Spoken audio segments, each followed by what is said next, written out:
Меджліс кримсько-татарського народу, вказуючи на вчинення Російською Федерацією чергового злочину на окупованій нею території Автономної Республіки Крим та міста Севастополя, а саме проведення незаконного загальноросійського голосування, закликає ООН, Європейський Союз, Раду Європи, ОБСЄ, парламенти і уряди держав до посилення міжнародного, політичного, дипломатичного, економічного тиску з метою відновлення суверенітету і територіальної цілісності України в межах міжнародно визнаних кордонів, включаючи Автономну Республіку Крим та місто Севастополь. Меджліс кримсько-татарського народу закликає президента України, Верховну Раду України, Кабінет міністрів України терміново вжити заходів, спрямованих на подальшу консолідацію міжнародного співтовариства у відсічі російської агресії та у відновлення територіальної цілісності української держави.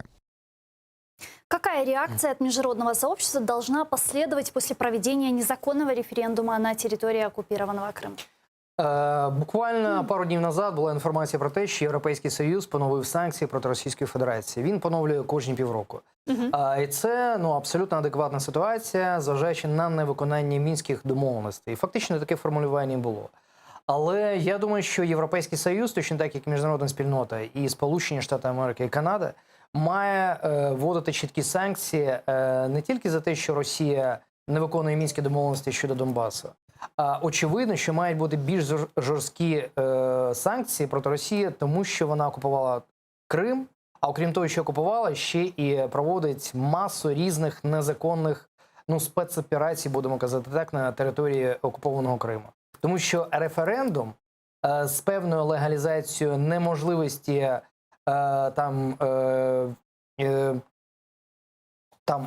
відходу від Російської Федерації якихось територій, це прямий натяк на те, що Російська Федерація хоче легалізувати територію Крим як неподільна частина Російської Федерації, для того, щоб вони ніколи не відійшли від Російської Федерації. Це пряме порушення всіх міжнародних норм, законодавства України, Російської Федерації, і загалом всіх міжнародных угод, яких подписалась Россия в том числе.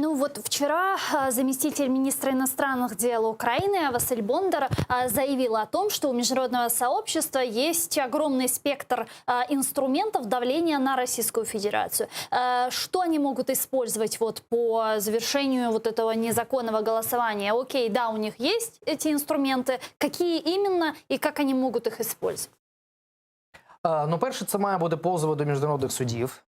Це має бути розгляд цієї справи, цієї ситуації на спеціальному засіданні Організації Об'єднаних Націй. Обов'язково Україна має ініціювати подібне засідання. Я думаю, що Україна має ініціювати спеціальний розгляд цієї справи на рівні ОБСЄ і фактично гостро засудити